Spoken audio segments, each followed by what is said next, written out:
Hello everyone, कैसे हैं आप सभी लोग। आज के इस वीडियो में हम स्टार्ट करने जा रहे हैं इकोनॉमिक्स का पार्ट 6, जिसके अंदर हम 3 टॉपिक कवर करेंगे। Money and it's type, RBI and functions and banking system को। तो 3 बहुत ही महत्वपूर्ण टॉपिक है ये, जो कि हम पार्ट 6 में कवर करने वाले हैं। तो आज के इस वीडियो में हम मनी एंड इट्स टाइप को डिस्कस करेंगे, मुद्रा और उसके प्रकार को। बहुत ही सिंपल तरीके से मैं आपको एक्सप्लेन करूंगा इसको, और छोटे छोटे टॉपिक को हम कवर करते चलेंगे और उसके क्वेश्चंस भी लगाते चलेंगे, जिससे कि आपको आइडिया लगेगा कि किस तरीके से क्वेश्चंस पूछे जाते हैं एग्जाम में। तो ध्यान से समझिएगा। बात करते हैं फ्रेंड्स, मनी के टॉपिक को पढ़ रहे हैं हम। तो ये जानना ज़रूरी है कि जब मनी नहीं थी तब लोग क्या करते थे। तो तब लोग एक सामान के बदले दूसरे सामान का आदान प्रदान करते थे, जिसे बार्टर सिस्टम कहा जाता था। क्या कहा जाता था? बार्टर सिस्टम, वस्तु विनिमय प्रणाली। बार्टर सिस्टम एक ऐसी प्रणाली है जहां पर लोग बिना किसी मनी के सामान का आदान प्रदान करते थे। इसमें एक कोई भी वस्तु के बदले दूसरी वस्तु दी जाती थी। जैसे एग्जाम्पल के लिए, किसी व्यक्ति के पास अनाज था तो उसे कपड़े की आवश्यकता थी, तो वह व्यक्ति अनाज के बदले कपड़े ले सकता था। इसे ही क्या बोलते हैं? बार्टर सिस्टम कहते हैं। ओके। अब बार्टर सिस्टम के साथ में बहुत सारे चैलेंजेस भी थे। इसमें सबसे बड़ी समस्या ये थी कि दोनों व्यक्तियों की ज़रूरतें एक दूसरे से मेल खानी चाहिए। जैसे अगर आपको जूते चाहिए और आपके पास चावल है, तो आपको ऐसे व्यक्ति की ज़रूरत होगी जिसे चावल चाहिए और उसके पास जूते हो। ठीक है, तो ये बड़ी प्रॉब्लम आती थी। फिर डिवीज़न प्रॉब्लम आती थी। कभी कभी बड़ी वस्तुओं को डिवाइड करना बहुत कठिन हो जाता था। जैसे कि यदि किसी के पास में एक गाय है और वह कुछ कपड़े लेना चाहता है, तो यह तय करना बहुत मुश्किल हो जाता था कि गाय को कैसे डिवाइड करें, है ना। तो जब मुद्रा मनी नहीं थी तब बार्टर सिस्टम जो है वो चलता था। जैसे जैसे समय आगे बढ़ा और समाज की ज़रूरतें बढ़ी, तब मनी का आविष्कार हमको देखने को मिला। मनी के आने से लेन देन करना जो है वो बहुत ही आसान हो गया। चलिए अब आगे हम डिस्कस करेंगे money and its role in economy. छोटे छोटे टॉपिक्स हैं, एक एक करके समझेंगे सबको अपन। सबसे पहले बात कर रहे हैं मनी की परिभाषा, डेफिनेशन क्या है। तो मनी क्या है फ्रेंड्स? एक मीडियम ऑफ एक्सचेंज होता है जिसे सभी लोग सामान खरीदने बेचने के लिए यूज़ करते हैं। इसे हम करेंसी के रूप में भी जानते हैं, जैसे कि कॉइन्स, नोट्स, जो एक स्टैंडर्ड रूप में हर जगह पर एक्सेप्ट होती है। तो ये होती है मनी। बात करें, अगला टर्म आता है हमारा लिक्विडिटी की। तो लिक्विडिटी का मतलब होता है कि किसी भी एसेट को, कोई भी एसेट हुआ, उसको कितनी आसानी से जल्दी से मनी में बदला जा सके, मुद्रा में बदला जा सके, यही होती है लिक्विडिटी। तो मनी सबसे लिक्विड एसेट होता है। पैसा जो होता है वो सबसे लिक्विड एसेट होता है, क्योंकि इसे बिना किसी रुकावट के तुरंत इस्तेमाल किया जा सकता है। आपके पास जेब में 5 लाख रुपए रखे हुए हैं, आपको जाना है कि मुझे कार खरीदने जाना है, तो आप तुरंत जा सकते हो। बट आपके पास में एक घर है मान लो, और आप बोल रहे हो कि मुझे कार लेना है, घर को बेचना है, तो घर को बेचने में टाइम लगेगा, तो वो लिक्विड फॉर्म में नहीं है। लिक्विडिटी उसकी उतनी अच्छी नहीं है जितनी कि हमारी मनी की है। तो मनी सबसे लिक्विड एसेट है, क्योंकि इसे बिना किसी रुकावट के तुरंत इस्तेमाल कर सकते हैं। एक और एग्जाम्पल लेते हैं। गोल्ड और प्रॉपर्टी की तुलना में जो मनी है, पैसा है, वो जल्दी एक्सचेंज हो जाता है। अगर आपके पास गोल्ड है तो उसे बेचने के लिए आपको समय लगेगा, लेकिन पैसे को हम तुरंत यूज़ कर सकते हैं। नेक्स्ट हमारी टर्म आती है friends, India's currency system. Bharat की मुद्रा प्रणाली को हम डिस्कस करते हैं। तो सबसे पहले कॉइन्स और नोट्स के बारे में बात करेंगे। तो इंडिया में कॉइन्स जो है वो मिनिस्ट्री ऑफ फाइनेंस के द्वारा इशू किए जाते हैं, और इसका अधिकतम वैल्यू जो होता है वो कितना होता है? 1000 तक हो सकता है। वहीं नोट्स की बात करें तो 1 रुपये का नोट जो है वो मिनिस्ट्री ऑफ फाइनेंस इशू करता है, और इस पर फाइनेंस सेक्रेटरी के सिग्नेचर होते हैं। ये सब एक छोटे छोटे इंपॉर्टेंट पॉइंट है जो कि एग्जाम में पूछे जाते हैं। वहीं 2 रुपये और उससे अधिक के नोट्स जो होते हैं वो RBI, reserve bank of India जो है वो इशू करता है, और इन पर आरबीआई के गवर्नर के सिग्नेचर होते हैं। नोट का अधिकतम वैल्यू जो है वो कितना हो सकता है? 10,000 रुपये तक हो सकता है। आगे बात करते हैं करेंसी प्रिंटिंग की, मुद्रा छपाई की। तो इंडिया में नोट और कॉइन्स स्पेसिफिक लोकेशन पर ही प्रिंट किए जाते हैं। कॉइन्स मिंटिंग प्रेसेस भारत में कहाँ कहाँ पर है? कोलकाता, हैदराबाद, मुंबई और नोएडा में सिक्कों की मिंटिंग। वहीं नोट प्रिंटिंग प्रेसेस की बात करें जहाँ पर नोट की छपाई होती है, वो नासिक, देवास मध्य प्रदेश के, मैसूर कर्नाटका के, सलबोनी वेस्ट बंगाल के, यहाँ पर हमको ये प्रेसेस देखने को मिलती है। नेक्स्ट हम बात करते हैं रिजर्व सिस्टम की। तो इंडिया में आरबीआई को मिनिमम रिजर्व रखने की रिक्वायरमेंट जो है वो होती है, जिसे मिनिमम रिजर्व सिस्टम कहते हैं। इसके तहत 200 करोड़ रुपए का रिजर्व जो है वो रखा जाता है, जिसमें से 115 करोड़ गोल्ड और 85 करोड़ फॉरेन करेंसी और गवर्नमेंट सिक्योरिटी होती है। इतना अमाउंट आरबीआई को रिजर्व रखना होता है। आगे इंडियन करेंसी के इतिहास, हिस्ट्री की बात करें तो भारत में सबसे पहले मुद्रा मनी की शुरुआत कब हुई थी? तो ये क्वेश्चन हमारे दिमाग में आएगा। इतिहास के अनुसार प्राचीन काल से ही भारत में मनी की शुरुआत हुई थी। भारत में सबसे पहले मौर्य साम्राज्य लगभग 4th शताब्दी ईसा पूर्व की बात है, उस दौरान मुद्रा का व्यवस्थित रूप से उपयोग जो है वो किया गया था। चंद्रगुप्त मौर्य के शासनकाल के दौरान पंचचिह्नित सिक्के जो थे उनका प्रचलन शुरू हुआ था। हालांकि इससे पहले भी महाजनपद काल में सिक्कों का उपयोग जो है वो होता था, लेकिन मौर्य साम्राज्य ने इसे पूरे साम्राज्य में एक व्यापक स्तर पर लागू किया था। लेकिन आधुनिक रूप में अगर हम बात करें फ्रेंड्स, तो आरबीआई द्वारा 1935 में मुद्रा जो है वो जारी करने की प्रक्रिया को शुरू किया। इतिहास में पूछे तो ध्यान रखिएगा, मौर्य साम्राज्य में हमको सबसे पहले सिक्के का यूज होता हुआ नजर आता है। भारत में देखिए रुपी की सिंबल की बात करें तो भारतीय मुद्रा का जो सिंबल है रुपी, उसे डी उदय कुमार ने वर्ष 2010 में डिजाइन किया था। इससे पहले भारतीय मुद्रा के लिए कोई खास प्रतीक चिन्ह नहीं था। गांधी सीरीज की बात करें तो भारत में जो गांधी सीरीज के नोट हमको देखने को मिलते हैं उनको साल 1996 में प्रस्तुत किया गया था। नोट पर भाषाएं भी देखने को मिलती है हमको अलग अलग। तो भारतीय नोटों पर हिंदी और अंग्रेजी के साथ साथ 15 अन्य भाषाएं भी दी गई हैं। कुल मिलाकर नोट पर कितनी लैंग्वेज लिखी होती हैं? 17 लैंग्वेज लिखी होती हैं। डेसिमल सिस्टम की बात करें तो इंडियन करेंसी में डेसिमल सिस्टम की शुरुआत जो है 1957 में हुई थी। सबसे पहले 1 रुपये को 16 आने में डिवाइड किया जाता था, लेकिन अब इसे 100 पैसे में डिवाइड किया जाता है। 1 रुपये को 100 पैसे में। तो ये मनी के बारे में, मुद्रा के बारे में कुछ बेसिक इन्फॉर्मेशन हमने कवर करी है। चलिए अब हम जितना भी हमने पढ़ा है अभी तक उससे रिलेटेड क्या एग्जाम में क्वेश्चंस पूछे जाते हैं उनको पहले सॉल्व करते हैं, फिर आगे इसके बाद और भी इन्फॉर्मेशन हम कवर करेंगे। पहला क्वेश्चन है, बार्टर सिस्टम क्या था? बार्टर सिस्टम क्या था? Exchange of goods for goods, उत्पाद के बदले उत्पाद का लेन देन। बार्टर सिस्टम में मुख्य समस्या क्या थी? तो सबसे बड़ी प्रॉब्लम क्या थी? दोहरी सहमति की आवश्यकता, दोनों की तरफ से सहमति होना, need for double confidence of wants, ये सबसे बड़ी समस्या थी। बार्टर सिस्टम का प्रयोग कब तक व्यापक रूप से होता रहा है? कब तक होता रहा है फ्रेंड्स? जब तक कि मुद्रा मतलब मनी का इन्वेंशन नहीं हुआ है। तो until the invention of money. Money को इकोनॉमिक सिस्टम में क्यों पेश किया गया? टू सिंप्लीफाई ट्रेड, व्यापार को आसान बनाने के लिए मनी को इंट्रोड्यूस किया गया। अगला क्वेश्चन है, भारत में सबसे पहले किसने मुद्रा को जारी किया था? तो मौर्य समाज में हमको मुद्रा का सबसे पहले उपयोग देखने को मिलता है, मतलब सबसे पहले मुद्रा को सिस्टमेटिक तरीके से लागू किया था। किन भारतीय शहरों में सिक्के मुद्रित करने की प्रेस स्थित है? कॉइन माइंटिंग प्रेस जो है वो कहाँ पर है? तो कोलकाता, हैदराबाद, मुंबई और नोएडा में। A answer. Where are the note printing press located, note को प्रिंट करने की प्रेस कहाँ पर स्थित है भारत में? तो नासिक, देवास, मैसूर और सल्बोनी। भारत का ऐसा कौन सा शहर है जहाँ पर कॉइन मिंटिंग और नोट प्रिंटिंग दोनों फैसिलिटी है? कौन सा शहर है वो? कोलकाता। इंडियन करेंसी में आना प्रणाली जो है, आना सिस्टम, वो कब तक प्रयोग में थी? तो इंडियन करेंसी में आना जो सिस्टम था ये 1957 तक उपयोग में था। 1957 में भारत में डेसिमल सिस्टम को अपनाया गया, जिसके बाद 1 रुपया 100 पैसा हो गया। इससे पहले 1 रुपया को 16 आने में विभाजित किया जाता था, तो 1957 तक। तो फ्रेंड्स ये कुछ क्वेश्चंस थे जो अभी तक हमने पढ़ा, उस पर बेस्ड कहाँ से क्वेश्चंस पूछे जाते हैं, कैसे क्वेश्चंस पूछे जाते हैं, आपको समझ में आया होगा। अब इसके बाद बात करते हैं हम फंक्शन ऑफ मनी की, मुद्रा के कार्य की। तो सबसे पहला फंक्शन डिस्कस करते हैं हम कि जो मनी होती है वो मीडियम ऑफ एक्सचेंज का काम करती है। मतलब हम चीज़ों के बदले में इसको इस्तेमाल करते हैं। अगर हमें कोई चीज़ चाहिए तो हम इसके बदले में पैसे देते हैं, मनी देते हैं। तो मनी मीडियम ऑफ एक्सचेंज का काम करती है। जब आप किसी दुकानदार से चॉकलेट या फिर किताब खरीदते हो तो आप इसके बदले में मनी देते हो। इसी तरह जो चीज़ें आप खरीदते हैं वो भी पैसे के बदले में मिलती है, तो मीडियम ऑफ एक्सचेंज का काम करती हैं। दूसरा, स्टोर करके रखती है वैल्यू को। पैसा समय के साथ अपनी कीमत मतलब वैल्यू बनाए रखता है। हम इसे बैंक में या फिर घर में रखते हैं और बाद में इसे यूज़ करते हैं।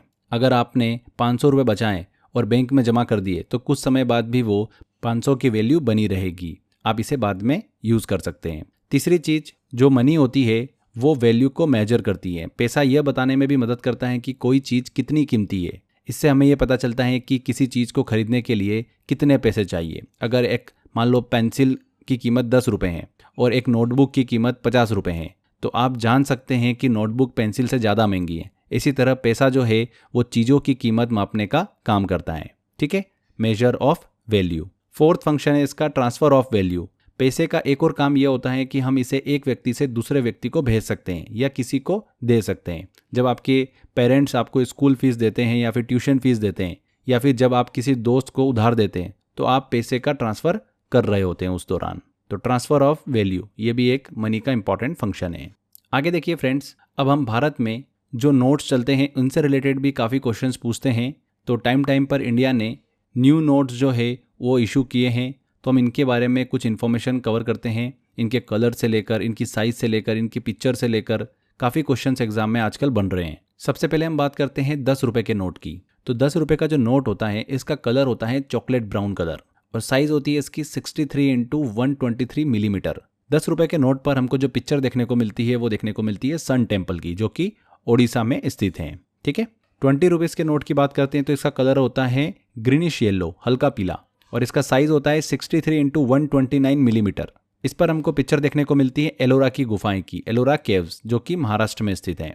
50 रुपये के नोट की बात करें तो इसका कलर होता है फ्लोरेसेंट ब्लू, 66 इंटू 135 मिलीमीटर इसकी साइज होती है और इस पर हमको पिक्चर देखने को मिलती है हम्पी टेम्पल की, जो कि कर्नाटक में स्थित है। 100 रुपीज़ के नोट की बात करें, इंपॉर्टेंट है, एग्जाम में पूछा भी गया था क्वेश्चन ये।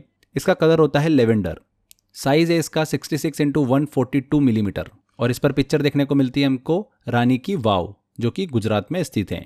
200 रुपीज़ के नोट की बात करें तो इसका कलर है ब्राइट येलो, 66 इंटू 146 मिलीमीटर की साइज होती है और इस पर पिक्चर देखने को मिलती है हमको सांची के स्तूप की, सांची स्तूप, जो कि मध्य प्रदेश में स्थित है।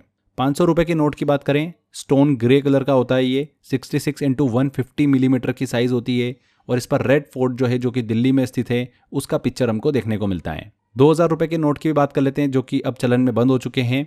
इसके कलर की बात करें तो मेजेंटा कलर था इसका, 66 इंटू 166 मिलीमीटर इसकी साइज थी और पिक्चर की बात करें तो मंगलयान इस पर पिक्चर बनी हुई थी। अभी प्रेजेंट में सबसे बड़ा जो नोट है वो कौन सा है, 500 रुपीज़ का है।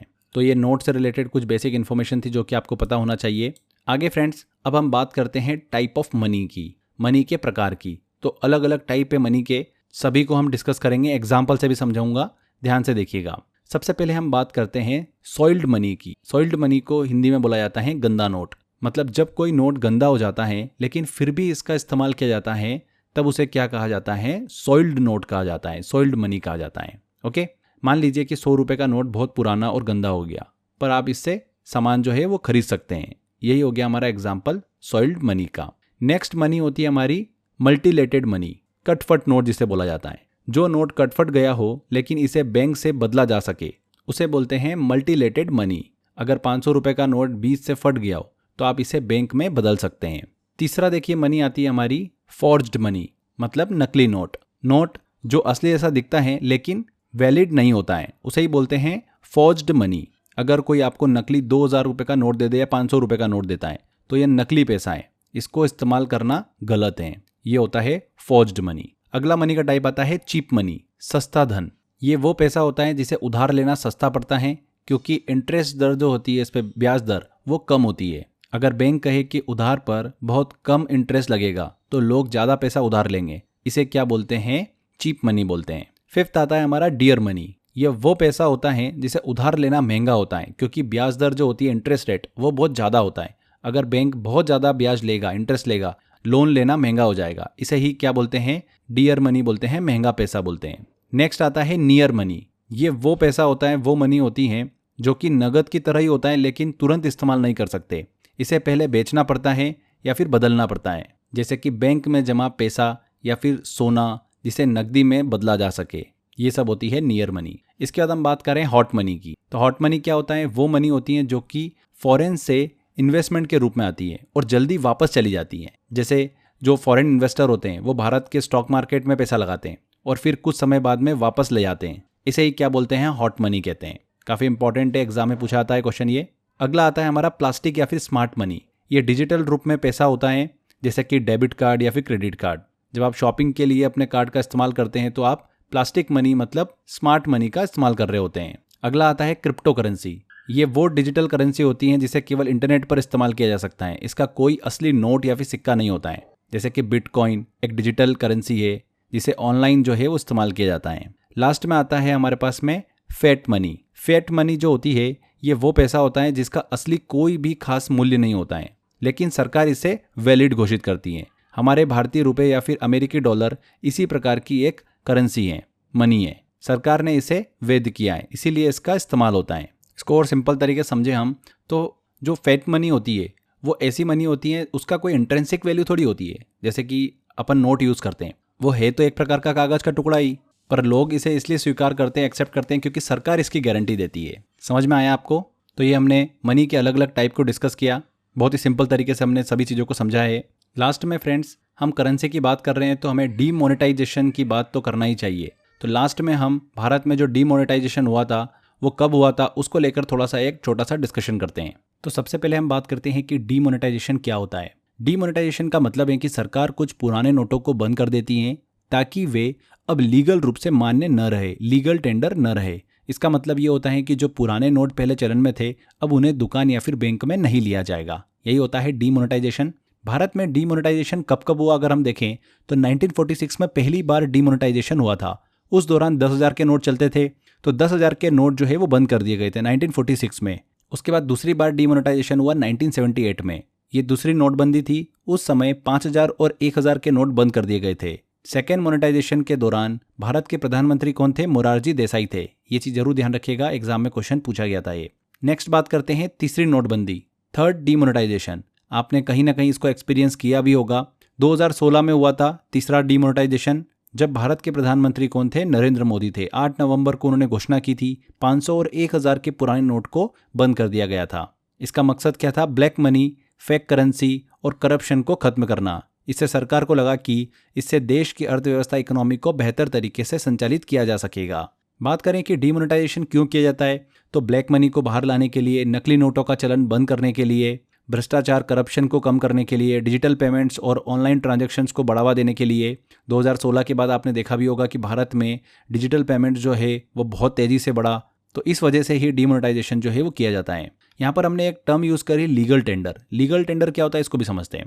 लीगल टेंडर का मतलब होता है कि ऐसा नोट, ऐसी करेंसी, ऐसा कॉइन जिसे सरकार द्वारा मान्यता दी जाती है और उसे भुगतान के लिए स्वीकार किया जाता है। जैसे हमारे पास में 100, 200 के नोट और सिक्के जो है वो लीगल टेंडर है।